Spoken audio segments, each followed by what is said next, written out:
Howdy.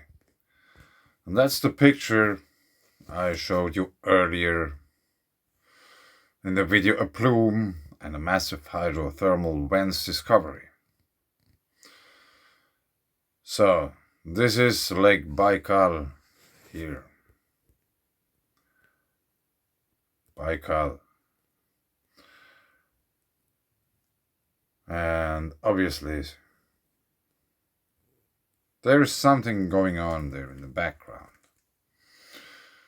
So I made a little bit research and I want to emphasize a little bit, because until now I didn't made it to more than this one. We can read the abstract, since it is either access through your institution or purchase the PDF. This would mean I would have to use money. I won't. Highlights. Now let's read the title first. Shallow rooted mud volcanism in Lake Baikal.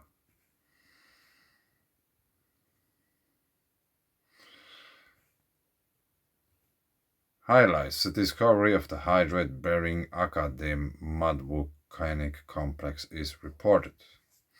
A new mechanism for mudvolcano triggering is supported by multidisciplinary results.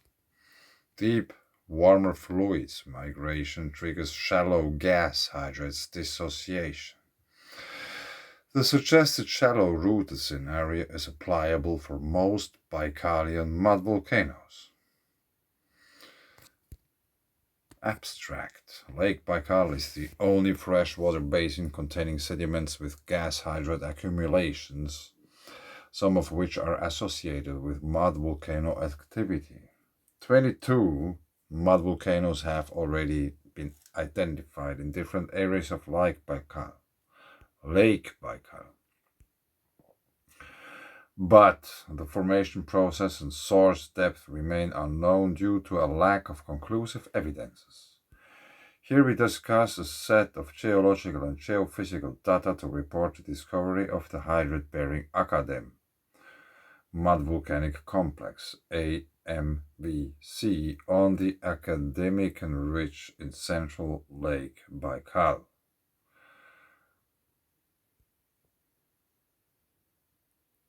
So that's in the lake itself,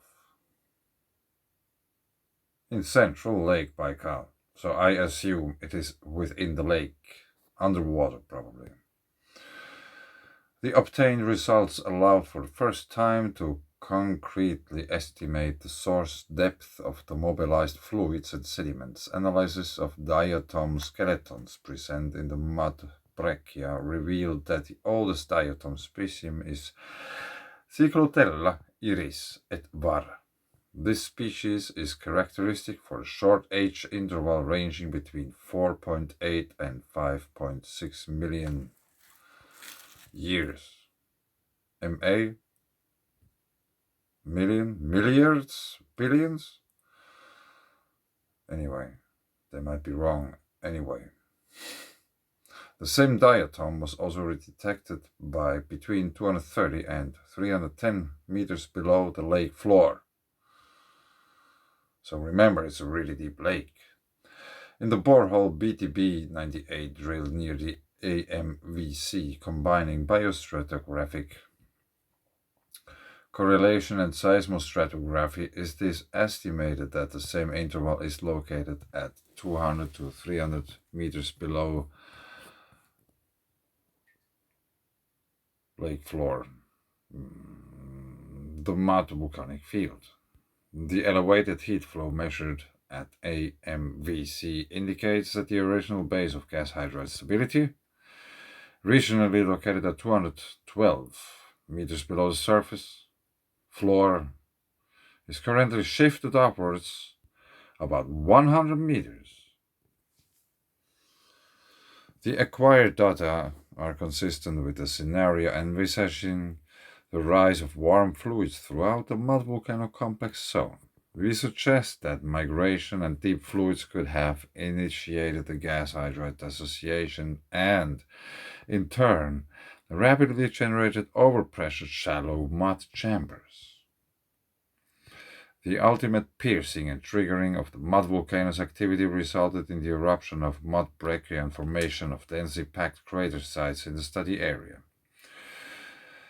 The depicted scenario can be applied to many mud volcanoes in Lake Baikal where similar anomalous heat flow conditions have been measured. Why are they anomalous?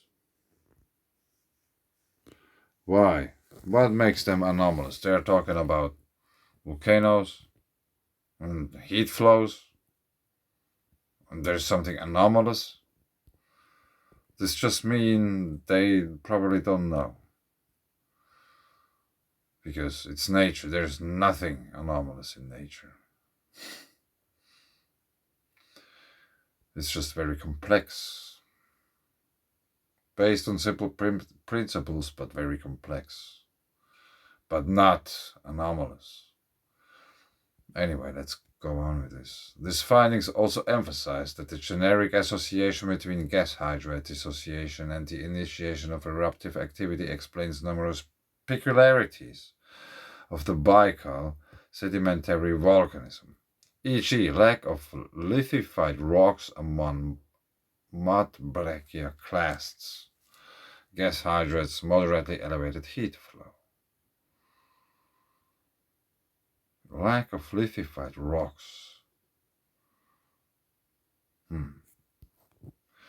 This type of mud volcanism differentiates from the typically deeply rooted piercements observed worldwide in major marine sedimentary basins.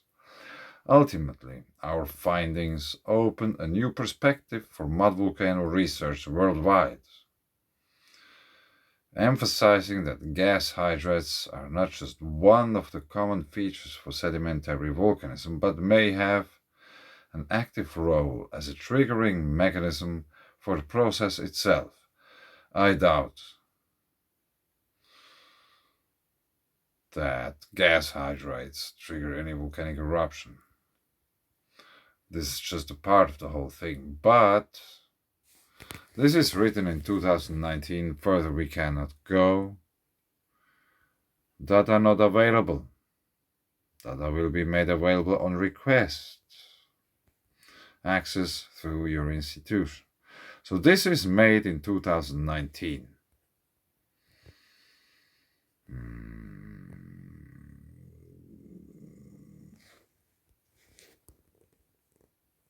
April 2019.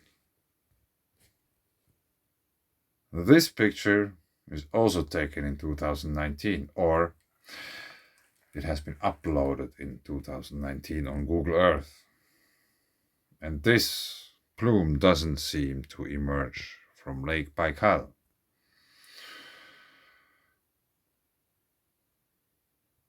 And let's go over to Google Earth. I want to show you something. So now let's put first down Bündingen, Lake Baikal. So I've been making videos about this lake, about the myths from the dragon living in this lake. The article we just read is talking about this dragon. And I found these. Let's turn it still a little bit.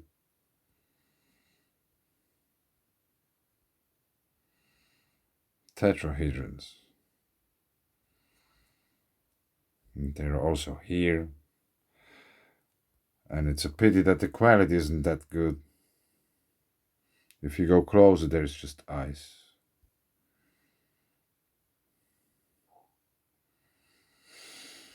So, I think, I conclude, since we have tetrahedrons here, like here are more, there's also this kind of cratery stuff or dome stuff going on there at the bottom of the lake. We have this picture which I never find again. Let's put on the pictures first.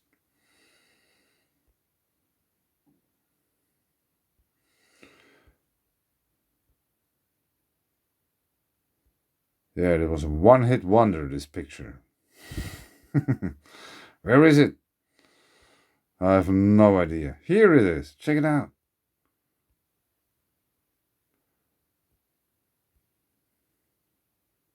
Yes, I found it. Amazing. Gabansky, Gosu, Darse, Devini. Yeah. So here we are with this picture.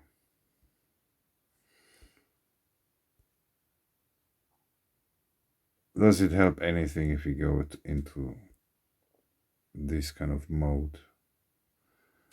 No. Doesn't really help.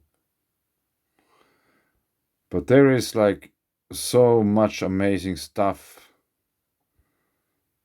to see just alone on Google Earth from this area.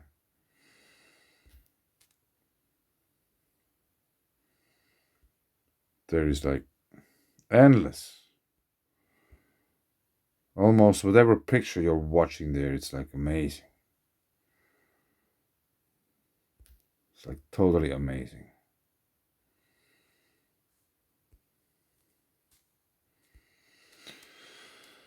So I guess that's a river.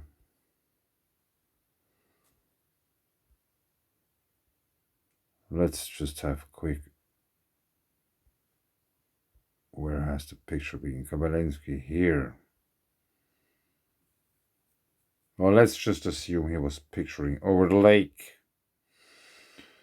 Elansi.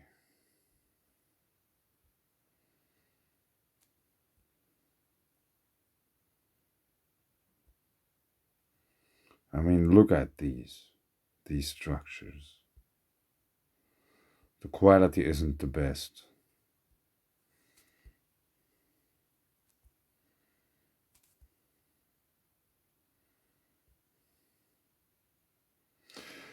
I wouldn't be surprised at all. These being some kind of cryptodomes, mudvolcano things. And the paper we couldn't read, I can't read because I don't have access and I won't pay for that. They're talking about a new kind of mud volcanism, like I do. With wide rivers, mountain water and such.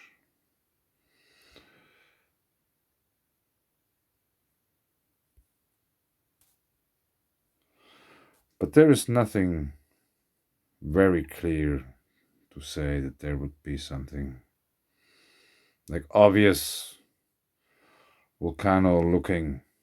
What are we looking at here?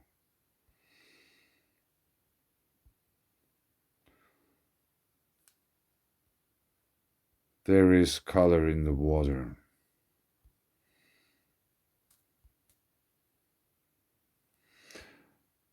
Squatter man.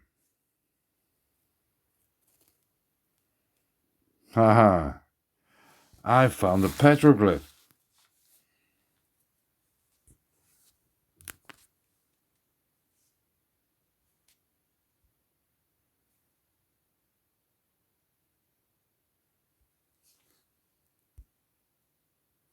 And I was already thinking that I don't know who's watching my videos. Like, is it still interesting? Like, I don't know. But now let's check out this petroglyph because I am very excited that I found this kind of thing.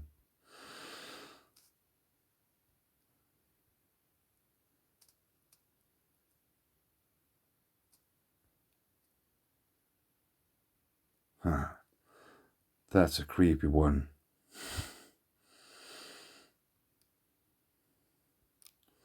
Maybe the highlights. No. Doesn't really help. But this seems to me like Squatter Man. With horns. And there has been probably more of these pictures there. Like, I mean, beside this one figure. Swans. Haha. Reindeer. I want to increase them, but I want to keep them. Check out these rocks. No, that's not rock. Is this ice? Is this rock? I don't know. Maybe both.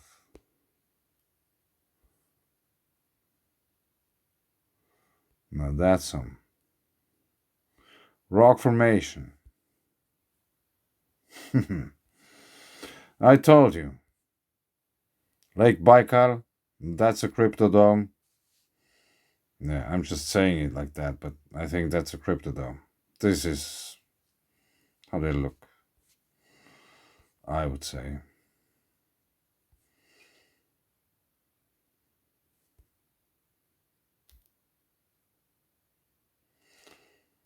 What happened?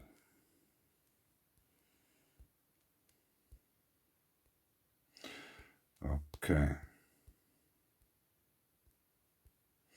Swans, this we had, this we had, this we had, this we had. And the cave.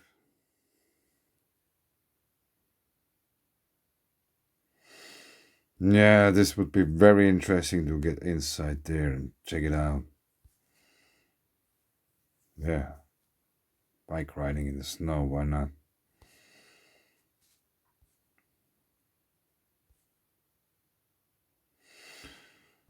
Yeah, petroglyphs and caves, Lake Baikal, Tetrahedrons. New knowledge about Mudvolcanoes from 2019 and this ash plume. Should we still talk about dragons? Yes, we have, because they're a part of the whole thing. So, dragons are natural occurrences like lightning strikes in massive scales or like overall electrical discharge events. But lightning strike is maybe one which could make sense. Just listen. The master of the holy sea, according to the legend, the fire breathing. No, let's begin again. According to the legend, a fire breathing deity under the guise of a fairy tale dragon lives deep in the waters of the lake.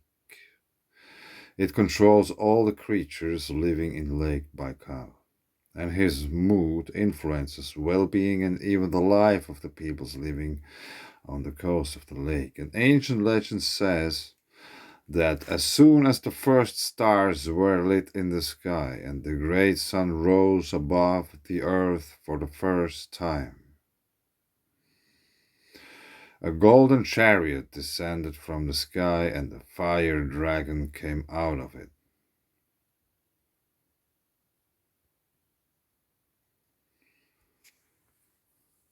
The first blow of his powerful tail made the rocky mountains fall apart and formed a deep crevice. The second blow made the peaks melt, so the life-giving water flowed into the stone basin, forming the Great Lake. The third blow covered the area with rich vegetation. Then living creatures started to inhabit the place. After the almighty dragon went into the lake that became his new earthly home, the continuation of this legend says that the fire dragon came out of the land once every 120 years.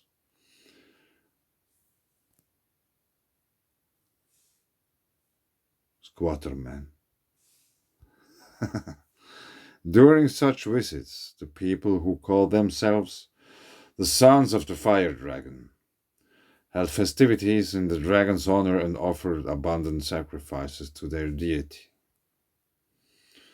However, over time, people began to forget about their benefactor, and one day, when he came out of the waters of Lake Baikal once again, the fire dragon saw that people had no trace of reverence to him anymore. Then the deity became angry. The dragon's anger shook the land. It was flooded by the waters of the sacred lake, destroying all living beings around on its way, up to the great ocean. And the ungrateful sons of the fire dragon disappeared from the face of the earth. They gave place to other tribes who had none of the greatness and sacred knowledge of old times. So, dragons, in this case, it seems to be an electrical discharge event in form of a thunderbolt, lightning strike.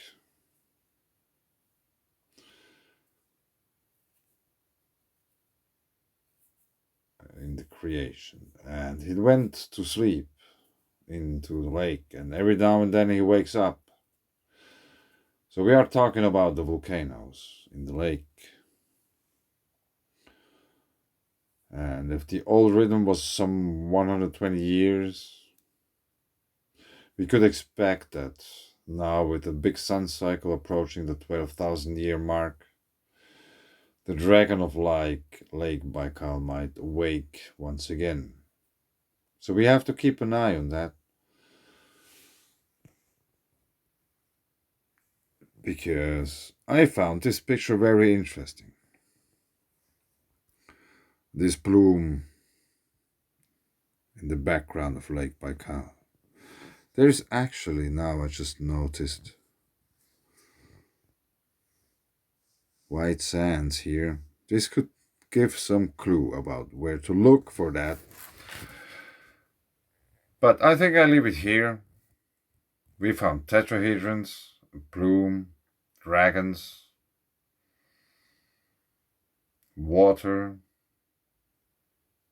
volcanoes, some new stuff about mudvolcanoes. Maybe it is totally applicable to the Alps region. Who knows? Maybe I find the whole paper somewhere where it's for free and accessible. Let's see. But Lake Baikal, and if you follow northwards, or if you go northwards from the Lake Baikal, you will end up in the Siberian traps, which in my opinion are some very important geological features in regards to magnetic pole shift and such things. But maybe another time more of that. Thank you. Bye.